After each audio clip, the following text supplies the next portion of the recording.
Previously on Years of Living Dangerously. Thank you.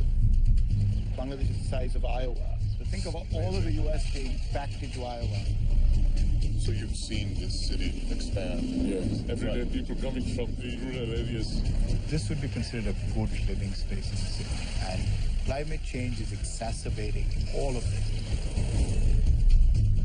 They're forced to come here. Oh yes, water is creeping into people's homes. 17% of the landmass, 13% of the population will be inundated. How much of this is affected?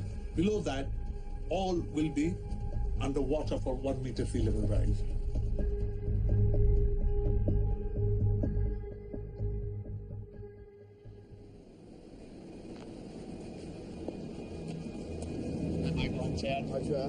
Chad Tilley, a former U.S. Air Force pilot, has been flying relief missions in Bangladesh for the last 8 years.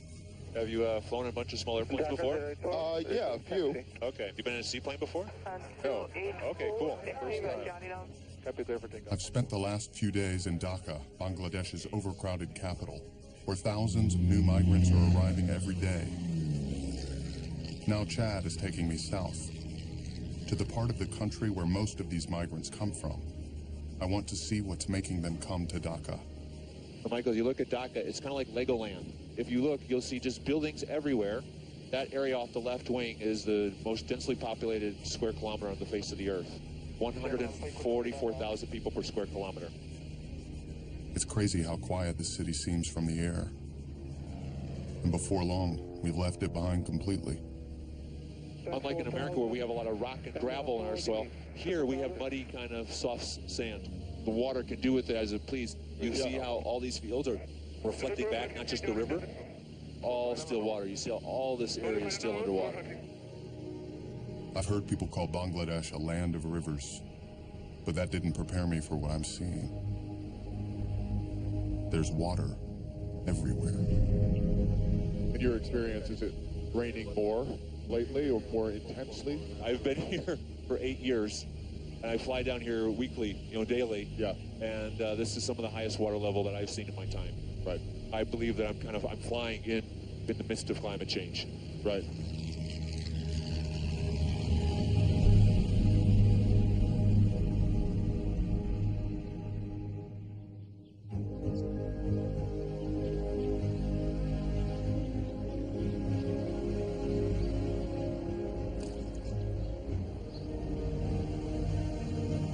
Reporting on climate change has taken me all over the world. But sooner or later, the story always leads me back home. The United States has put more greenhouse gases into the atmosphere than any other country in history. So what is our responsibility to the rest of the planet? If there's one person who should have an answer to that question, it's the president. Barack Obama's record on climate change is mixed. He's made some important steps forward, like placing new restrictions on coal-fired power plants, and he's sharply increased fuel efficiency standards for cars and trucks. But the issue certainly hasn't taken center stage in his presidency. He's also been limited in what he can do because of opposition from Republicans and coal and oil state Democrats. Given how serious the threat is, it's hard to argue that America is doing enough. I wonder what the president himself thinks. All right.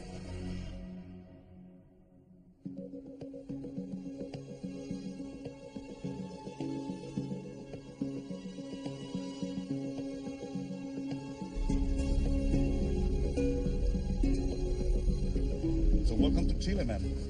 Thank you. I'm a senior scientist for Conservation International.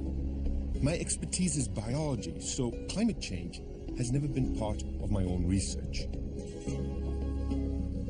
But today I'm joining an expedition with glaciologist Dr. Paul Majewski, and I'm about to see what cutting-edge climate science looks like up close. Sanjan, how are you? Welcome to the Chilean Andes. Good to see you. Great to see you. Where are we going? We're going to be going right up there. Can I see it from here? No, you can't. It's right around the corner. It's about just under 20,000 feet. Right around the corner is not quite. That's like... We're going to a glacier at the top of a volcano called Tupungatito. Paul says it's one of the only places in the world we can find what he's looking for. A pristine record of Earth's climate, frozen in ice. That ice has been very, very cold, and the record in the glacier is really well preserved. But you might have to drag me up there a little bit. I'll bet you'll do just fine. All right. I'm not so sure. The climb will take 5 days, ending up at an elevation over 19,000 feet.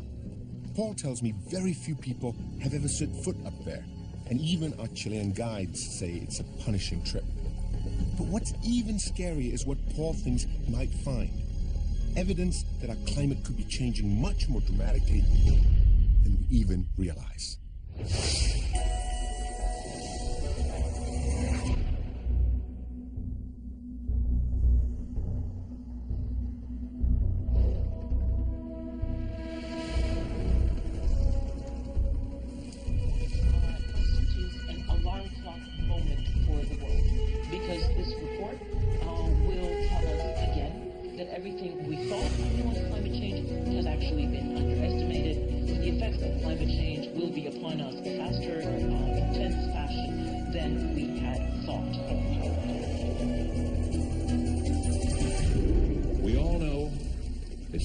Activities are changing the atmosphere in unexpected and in unprecedented ways. That the greenhouse effect has been detected, and it is changing our climate now.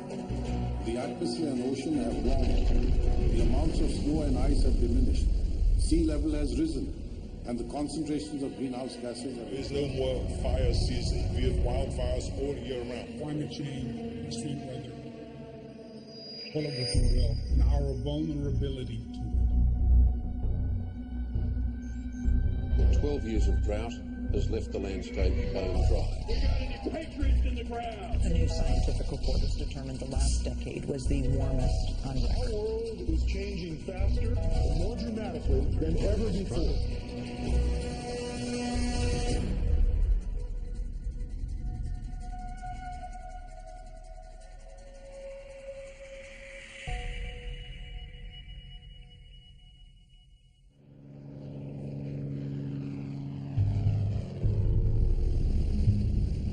Okay, guys, we're going to come and land the water now. Please make sure your seatbelts are fastened.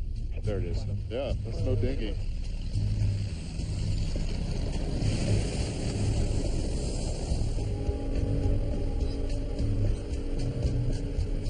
I'm finally here, in southern Bangladesh. There's so much water in this part of the country that boats are the main way to get around. And for the next few days, I'll be living on one. The ML Balawi. I asked Dr. Atik Rahman, the climate scientist I met earlier in my trip, to join me down here. You're an expert. I am admittedly a novice, and I've come here and learned... Well, we're trying to learn. No, and I've learned a bit, but the more I learn, the more I realize how much there is to learn and how complicated the problem is. I was wondering if you could share with me some of your thoughts about climate migration. All the predictions are that there is going to be huge migration around climate change in the decades to come. Now, when we ask the local communities, now that you had one cyclone, two cyclones, three, and fourth one, you know, what is your feeling? They don't want to go. It's like taking someone from their mother. Yeah, exactly. But while these people may not want to leave, soon they may not have a choice. Cyclones are getting more intense.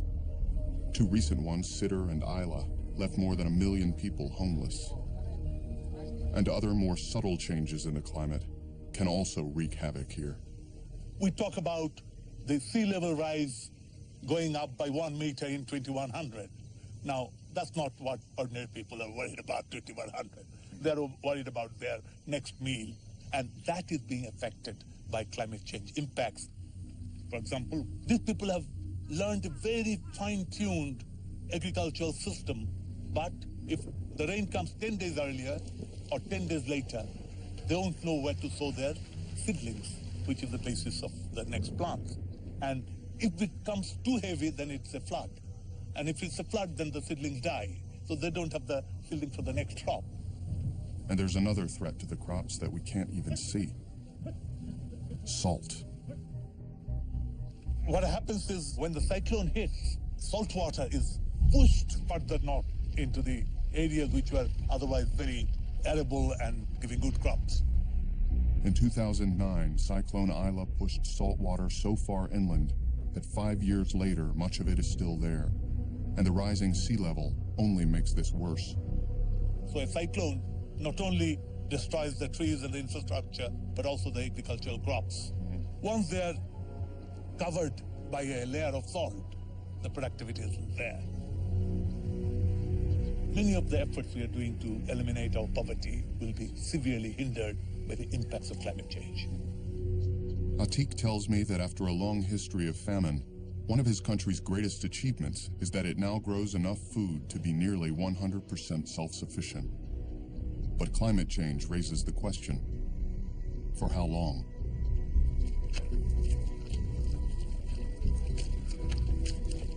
Walking through this mud, I am beginning to understand how fragile life is becoming here.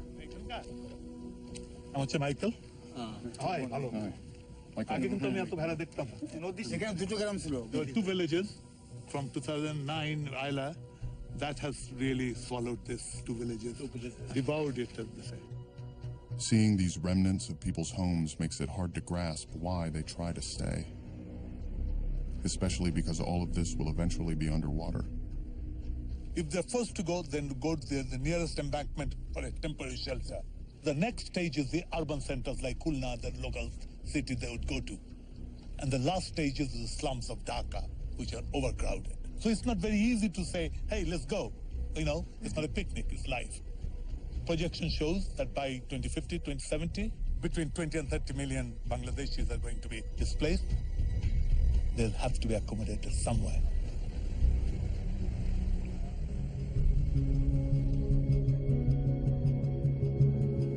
Our founders believed that those of us in positions of power are elected not just to serve as custodians of the present, but as caretakers of the future. Someday our children and our children's children will look at us in the eye and they'll ask us, did we do all that we could when we had the chance to deal with this problem and leave them a cleaner, safer, more stable world? And I want to be able to say, yes, we did. In your June 26 Georgetown speech on climate, you concluded by saying, someday our children and our children's children will look at us in the eye and they'll ask us, did we do all that we could? And I want to be able to say, yes, we did. How are you doing with your girls? You know, every day I think about what I'm leaving behind for them. The truth is we're not yet doing all that we need to do. Now, the good news is that America actually has made significant progress over the last 5 years. You've seen the price of solar power and wind power drop significantly. The rules that we put forward in terms of fuel efficiency on cars are going to take huge amounts of carbon dioxide out of the atmosphere, as well as saving American taxpayers about $1.7 trillion in what they otherwise would have spent on gas. If you take the UN's climate study, it basically says that if we go beyond 2 degrees centigrade in global average temperature since the Industrial Revolution, we're going to cross into some really dangerous, unstable territory, Arctic melting, massive sea level rise, disruptive storms. The International Energy Agency says in order to stay under that 2-degree rise, we really have to keep most of the oil, gas, and coal, 70% is a rough number they use, in the ground. Do you agree with that? Well, science is science, and there is no doubt that if we burned all the fossil fuel that's in the ground right now, that the planet's going to get too hot, and the consequences could be dire. So we can't burn it all? We're not going to be able to burn it all. What that means is, over the course of the next couple of decades, we're going to have to basically build a ramp from how we currently use energy to where we need to use energy. We're not going to turn off a switch and suddenly we're no longer using fossil fuels, but we have to use this time wisely. I very much believe in keeping that 2 Celsius target as a goal. You have many supporters in the environmental community, and for good reason. But one of the complaints we hear is that the president's done wonderful things on coal, but then in his State of the Union or other speeches, he'll tout how much we're exploring offshore oil, natural gas, coal. How do you wrestle with that? Well, here's how I think about it. We've got to meet folks where they are. I don't always lead with the climate change issue because if you right now are worried about whether you got a job or you can pay the bills, the first thing you want to hear is how do I meet the immediate problem? One of the hardest things in politics is Getting a democracy to deal with something now where the payoff is long-term or the price of inaction is decades away.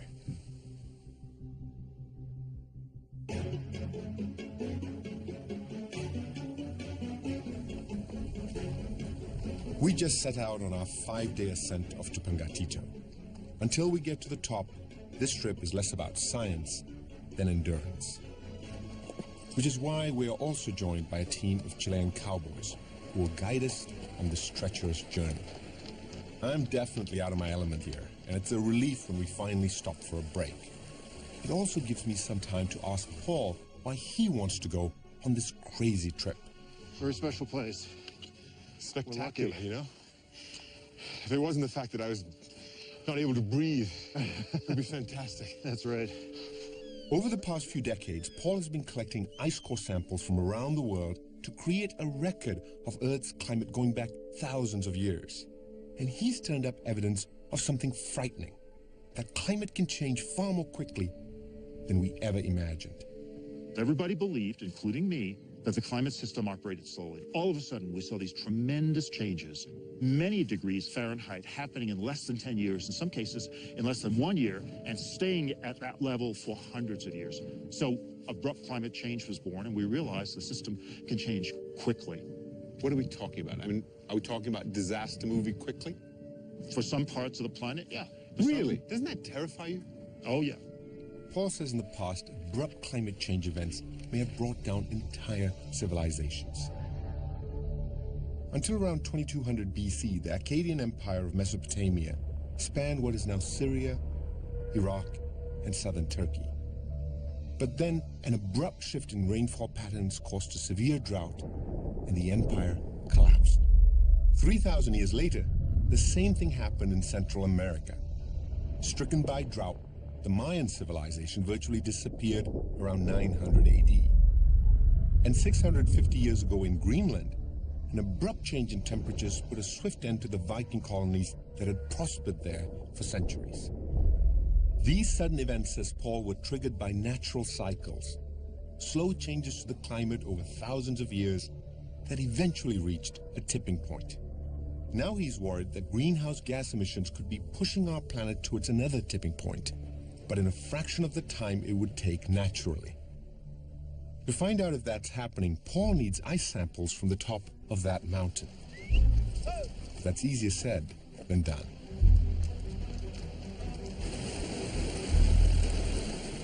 It's incredibly rough terrain. You know, when you're on the horses, you just hang on them in the saddles, and then you just pray. There's no sense of controlling these horses. You just hold on, don't look down, and then trust that they'll get up there.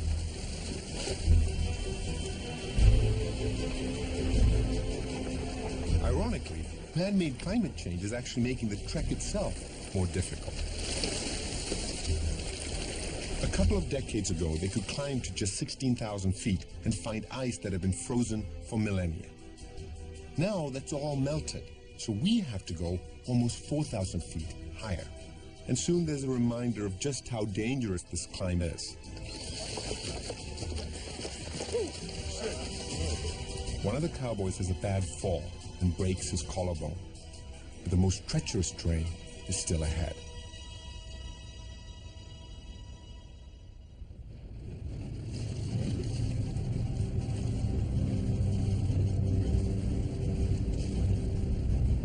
As I make my way through southern Bangladesh, what I'm seeing is hard to take in. Half-submerged trees, houses built on stilts to keep them above the rising water. There's something apocalyptic and otherworldly about it all. I come across a family whose home, perched on the edge of a riverbank, literally washed away in the night.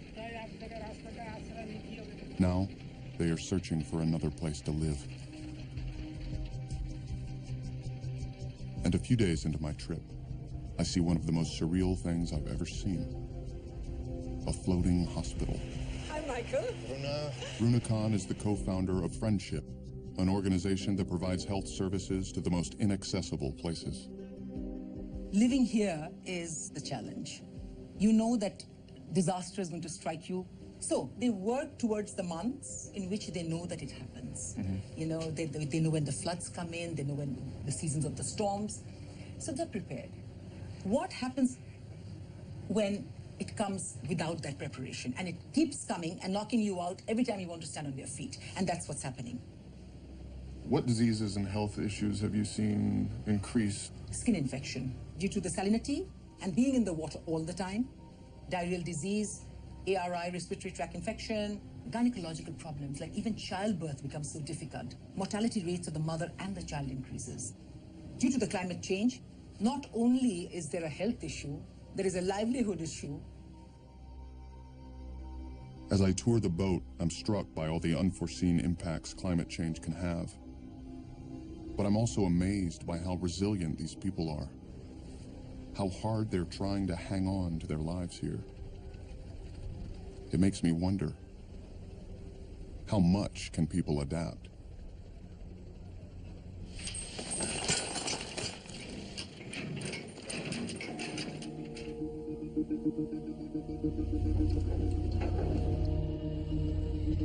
In order to stay here, people will need a way to grow food, even as saltwater creeps further and further inland. It's one of the biggest challenges they face. And I heard about an American effort to help. Hello, Michael. Hello, Mr. Ambassador. Welcome. Look at this palace afloat. American Ambassador Dan Mosina has served in the U.S. Foreign Service for over 30 years in countries from India to Angola. He says he requested this post in Bangladesh because he fell in love with the country during a previous assignment here.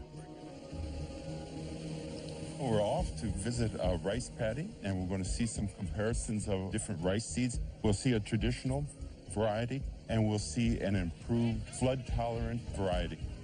Dan tells me rice makes up 80% of the diet here, and Bangladeshis take pride in their rice. There are over 500 varieties of rice in Bangladesh. You know, we Americans, we think of white rice and brown rice, but they have 500. What's really special about the flood-tolerant variety is it has the same flavor of rice as the traditional variety. Otherwise, people won't eat it. They won't grow it. They have to have the taste. I must say, I've become a rice snob, too. You can really see it here. You see it? This is the improved variety that is stress tolerant. And this variety will endure, listen to this, being completely submerged for up to 15 days, whereas the other one, you know, after 3 or 4 days, it's going to take a real wallop. This kind of work is obviously making this land more usable, but all estimates suggest that within several decades, this part of Bangladesh will be underwater. It's sobering, but as I look ahead, I think people can adapt. Yes, but I do wonder if adaptation has its limits, and we may one day come to a place where we discover that it does. But I think you're right. I can tell the ambassador is a naturally optimistic person, but he also appreciates how serious this threat is. The rising sea levels, the increased weather extremes, often these are very theoretical, abstract notions. They're not theoretical and abstract here. These are real. And where we are right now, this is the frontier. No textbook here. This is just reality. And he says the consequences could reach far beyond Bangladesh. A failed Bangladesh, a Bangladesh that has not adapted to the impact of climate change, a Bangladesh that implodes, that's a tremendous security risk to the region and to us. Southeast Asia is already a politically volatile region. To understand how climate change could create even more conflict, just look at a map. If the estimates are right, by the end of the century, tens of millions of Bangladeshis will be forced out of this area. If the country isn't able to provide another place for them, there's pretty much one place they can go. And India is already making it clear that it will go to great lengths to keep them out.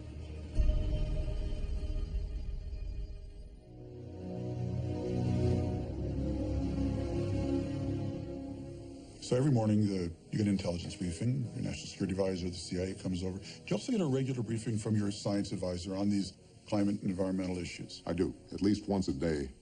you'll see something on the national security side or domestic policy side that is impacted in some fashion by the possibilities of climate change. The area where we are most concerned is how climate change could end up having profound national security implications in poorer countries. We're obviously concerned about drought in California or hurricanes and floods along our coastlines. All those things are bread and butter issues that touch on American families. But when you start seeing how these shifts can displace people, entire countries can be finding themselves unable to feed themselves, and the potential incidents of conflict that arises out of that, that gets your attention. There's a reason why the Secretary of Defense and the Joint Chiefs of Staff identified climate change as one of our most significant national security problems. It's not just the actual disasters that might arise. It is the accumulating stresses that are placed on a lot of different countries and the possibility of war, conflict, refugees, displacement that arise from changing climate. You know, I did, for the Years of Living Dangerously series, I did the Syria drought and its impact on the revolution there. Right. And the most scary conclusion I drew from that is Syria couldn't manage a 4-year drought when they had a government. Which gives you some sense of what happens in a lot of these countries that are just barely hanging on as it is. They don't have a lot of margin for error. That has national security implications. When people are hungry, when people are displaced, when there are a lot of young people, particularly young men, who are drifting without prospects for the future, the fertility of the soil for terrorism ends up being significant. It can have an impact on us.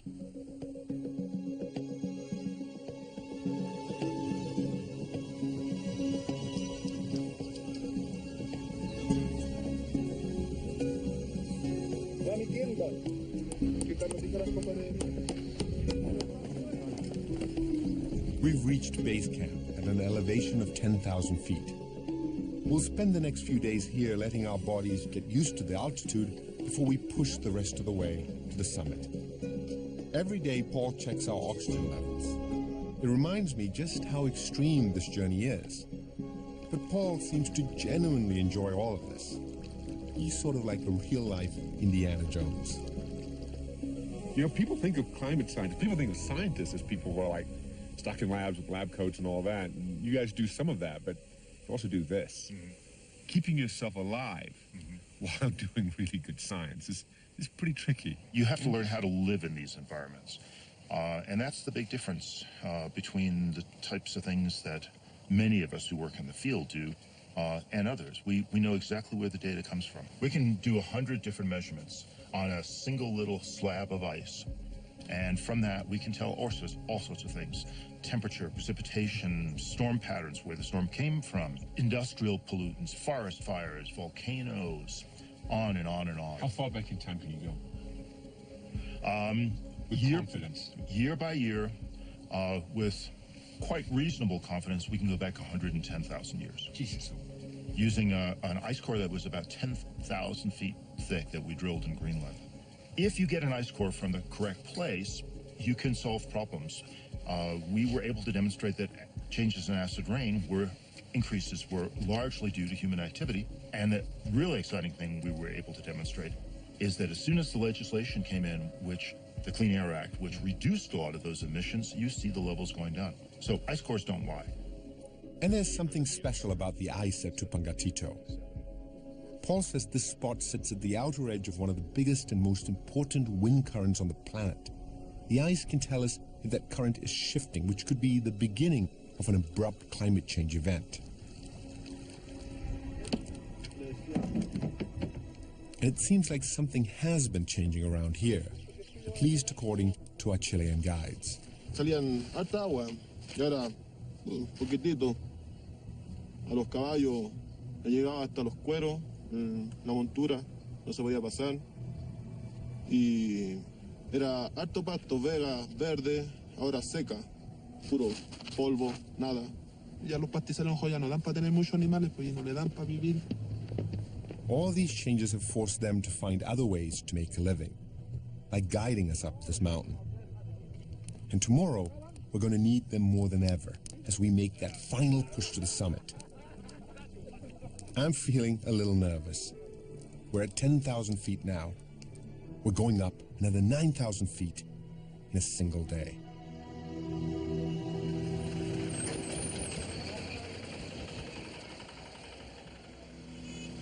I'm with Morshed Ali Khan, the Bangladeshi journalist I met back in Dhaka. He wants to show me how dangerous the life of a climate migrant can be. India is your biggest neighbor, and people find it easier to go into India than to Dhaka. And yes, there is a threat. Lots of people cross this border, Michael, and many of them illegally. Many men, women, children get shot dead by the border security force of India. Well, you can go this way. That's India. So beyond this pole here is no man's land, they call it? Yes, I think so. We can always ask how far we can go. আরো কত দূর যেতে পারবো আমরা?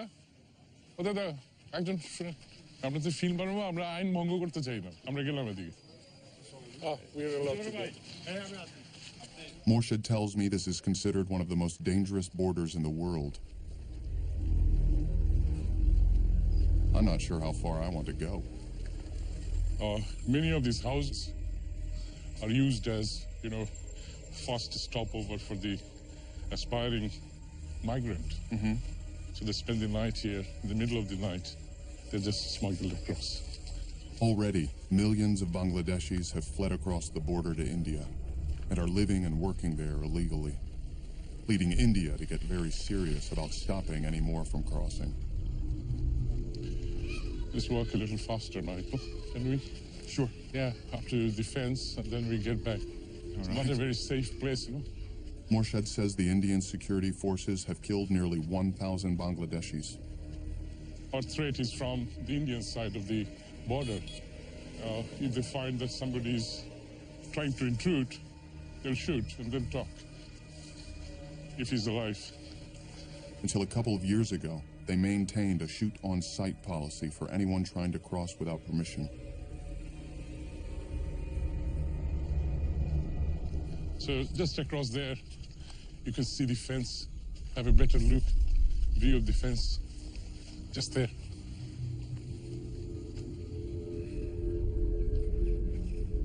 Yeah, that's a long walk. Yes. Very exposed. Do you think any members of the Indian Border Police can see us from here? Yeah. Hello? Doom, doom, doom. Good one. All right, let's get out of here. Yeah. I've never been to such an eerie place, and I wonder what will happen here when millions of Bangladeshi homes are underwater. And I don't know if that fence would deter people from trying to go across, I don't think so. They're desperate. They're desperate. Yeah.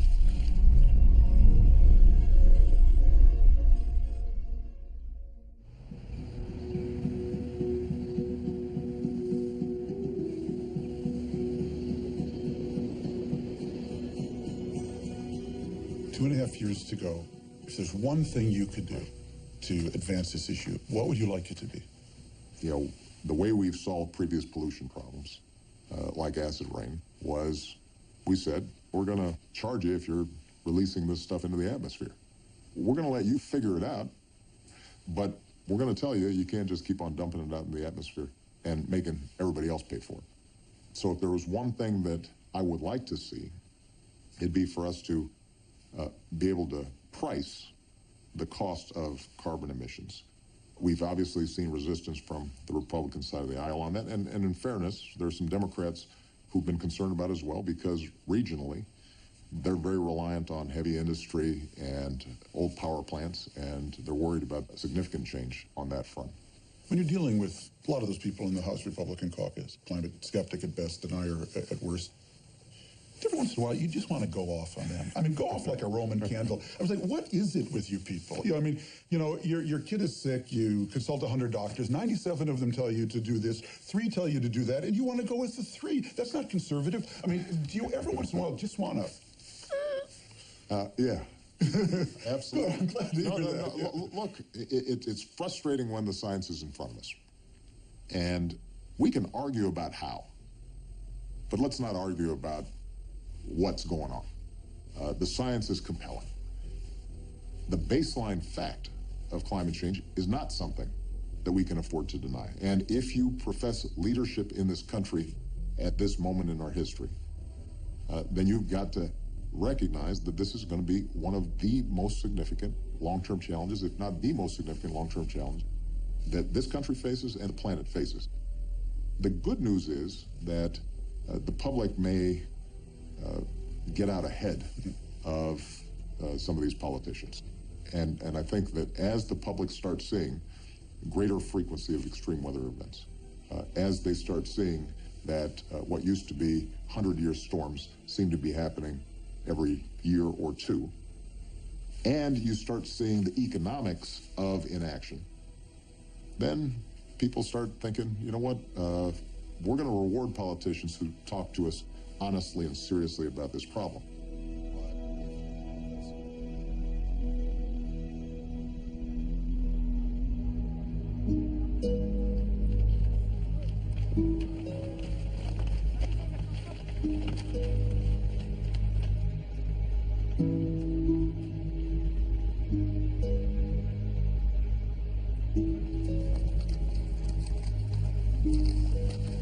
The final ascent is sheer madness.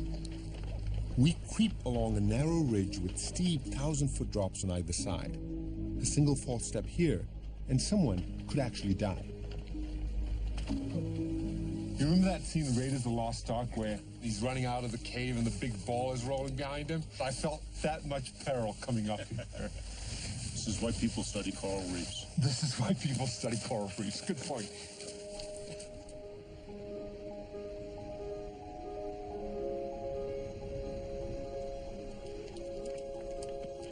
After 5 grueling days, this trek has taken its toll. 2 members of our team were injured. 2 more became so sick they couldn't continue. But we finally made it. Just barely.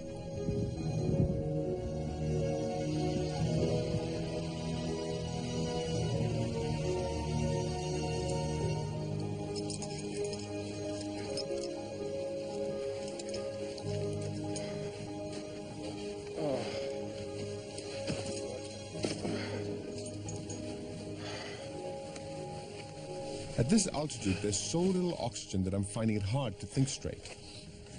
Oh my God. But for Paul, this is when the real work begins. Okay, Gino, you ready? Ready. Fire away. Wow. That goes down with butter. Sure does. Okay, thanks, Gino.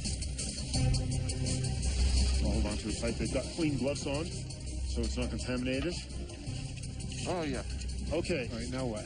And then all over this glacier will be bigger and bigger course. Bigger and bigger sections. Okay. I'm going transparent process. Can I get near you? Yeah, sure. A little bit closer. Okay. We are going straight just to have a clean section. Yeah. Just shaving off that ice. Yep. Yeah, the outer area might be contaminated from the drill itself, so we try to remove the outer portion. And I'm staying downwind of you at all times so that I don't get it contaminated. Is that it? Yeah. That's why you guys are dressed up like That's why we dress up.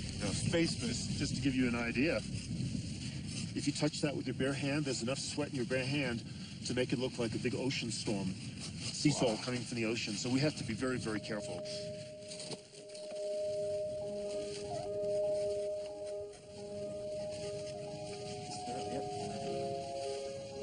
He's gonna pop it out.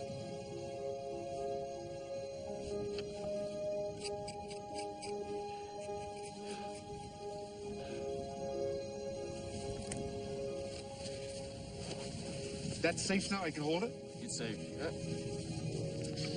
I am holding a little bit of the past. That's it. We got what we needed. And when we get back to Paul's lab, we'll find out what that piece of ice has to say.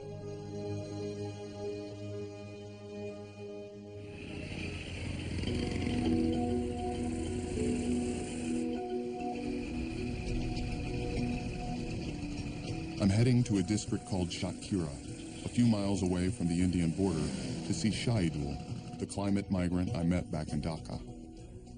After 2 cyclones devastated his home, Shahidul moved to Dhaka and almost lost his life when the building where he worked collapsed.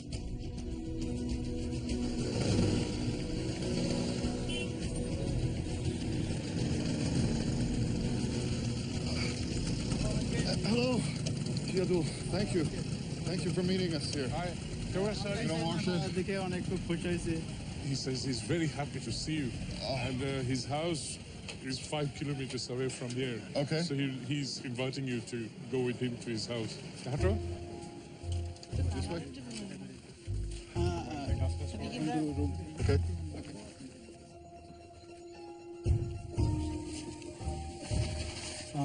Sit down. Oh, it's nice. After the disaster, you never thought that I would be able to come back home. Can I ask, how did you feel when you heard that Shahidul was heading to Dhaka to work? She says they didn't want him to go anywhere. That Shahidul's father didn't earn enough to run the family, so he had to help. He says that Ayla devastated his house. Where was your house before Ayla? Just here. Would you be willing to show us the site where the house once stood? Yeah. Come in. Alltså, Charlie, det är bara så direkt till dig.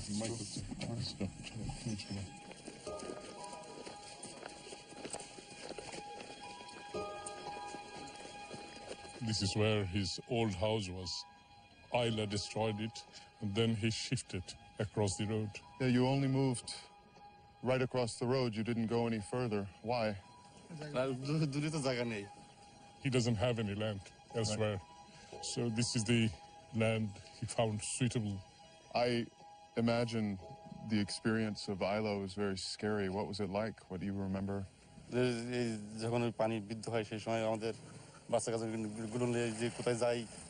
Everything was swept away by the high tide. You know, I prefer to save my children rather than my belongings. Of course. Do you fear or even expect that a storm like Ayla will come again? আপনি কি মনে করেন যে ওই আইলার মতো জলোচ্ছ্বাস আবার হবে? Allah knows.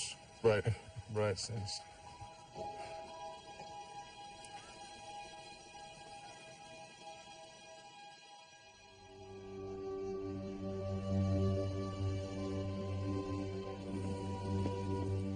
We put a lot on you.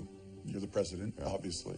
As Michelle reminded me, I volunteered for the job. Yeah. But it does seem to me that you could use your bully pulpit, if nothing else, to really shift public opinion on this issue. So for the next president, because in some ways, Mr. President, it feels like we're waiting for the perfect storm. Storm big enough to end the debate, but not so big as to end the world. And that's really what I worry about. Do you see that potential? I would say this. The way to shift public opinion is not simply a top-down strategy. It's got to be a bottom-up strategy so that people can see what kind of impact is climate change potentially having on my community. Is it going to affect my property values because suddenly I'm in a flood zone where I wasn't 10 years ago? Is it going to have an impact in terms of my farm because I noticed that the water that I rely on is less regular? The point is that people live in the here and the now, and the more we can make the climate issue something that is here and now, that's how public opinion is going to shift. We interviewed Secretary Kerry, and one of the points he made is that we would really benefit if there were a mass movement. The good news is the next generation, I think, is much more mindful of this. They worry about it. They care about it. The thing that we have to fight is the cynicism that they may feel about government being able to do anything about it. That may be the greatest threat to dealing with this problem. And one of the things that I constantly tell my team, because look, when you're working in Washington, sometimes you feel like you're rolling a boulder up a hill, and nowhere do you feel that more than on something like climate change. The most important thing is to guard against cynicism. I want to make sure that everybody who's been watching this program or listening to this interview doesn't start concluding that, well, we're all doomed, there's nothing we can do about it. There's a lot we can do about it. It's not going to happen as fast or as smoothly or as elegantly as we'd like. But if we are persistent, we will make progress. That's been the history of this country, and generally the trajectory of the world has been, when push comes to shove, we respond.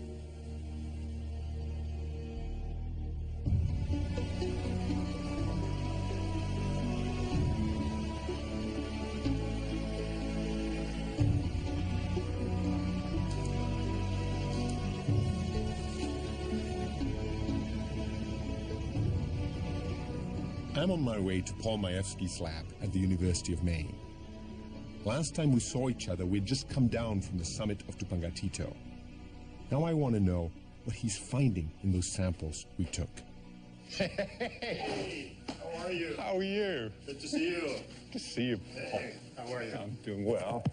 You look great. So do you. You look like you... But it turns out my time in the freezing cold isn't over. All set? Yep. Here we go. Minus 20 after you. Right. So this is a piece of the ice that we brought back from Tupungatito, if you remember. Wow. Yep. That looks exactly like that ice. No idea. I mean, it looks all... That's from Tupungatito. Yep. Yep, it is.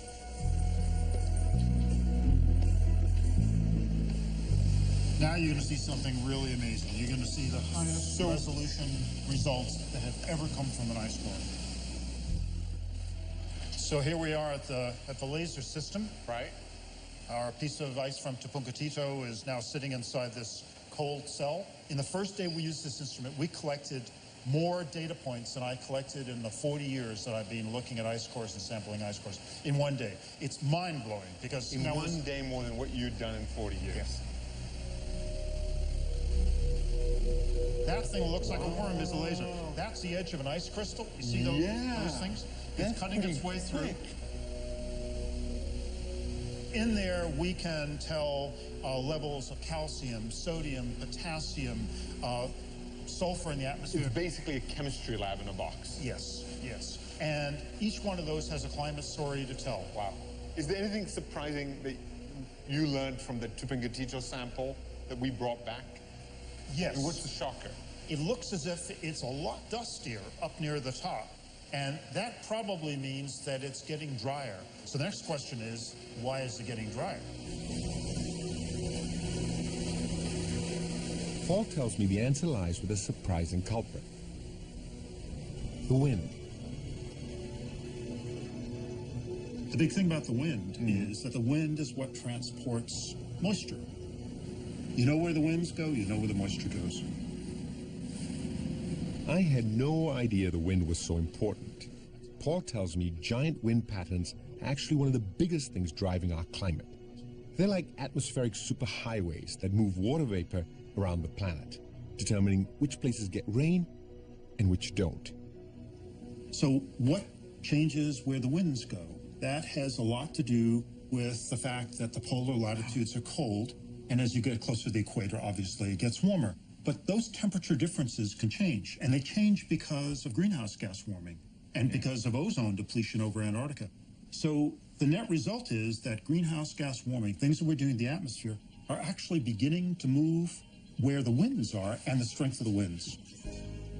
And we wanted to go to Tupungatito, which is right there, because you can see it's at the very northern limit of the westerly wind. So it makes it a very sensitive place for seeing whether the wind can, how far north the wind can get. These winds, the westerly winds, are moving closer and closer to Antarctica than they have been probably in thousands of years. And they're actually also speeding up around Antarctica. As the winds move south, places just to the north will get less rain. And it goes far beyond Tupungatito. Paul says places all across the planet's southern latitudes are likely to dry out just because of this one shift. Even more frightening, this shift could be a warning sign for a more abrupt change in wind patterns still to come. We discovered that the climate can literally go from one state to another, many degrees Fahrenheit shift in less than a year or two, and stay there for decades to hundreds of years. Today, we're pushing the system to higher concentrations than anything in the last million years, and probably and many times faster than we've ever done it before. Paul reminds me that in the past, changes like this have brought down civilizations. What could this mean for us?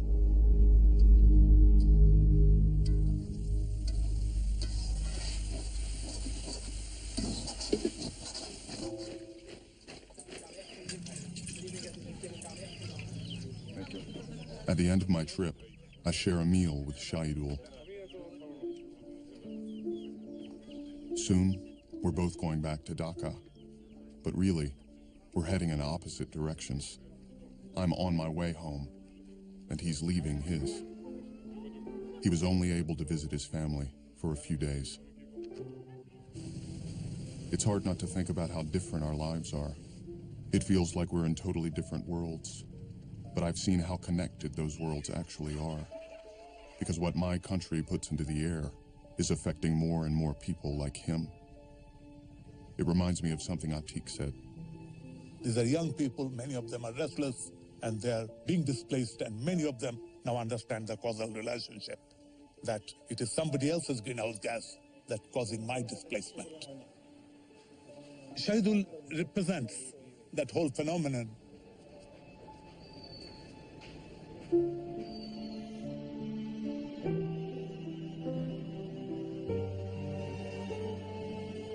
This is an issue of environmental justice and global human rights. Why are these people being displaced? Who has caused their displacement? Who is going to pay for it? And where are they going to go?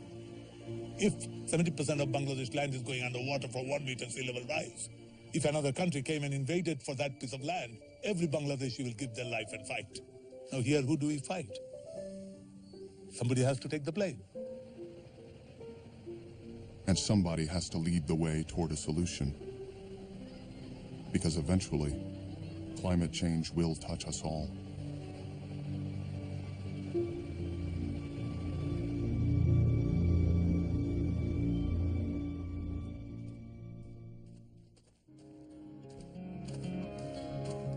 Well, whoa, we are ready, aren't we? How about this one? I have been searching all of my days, all of my days.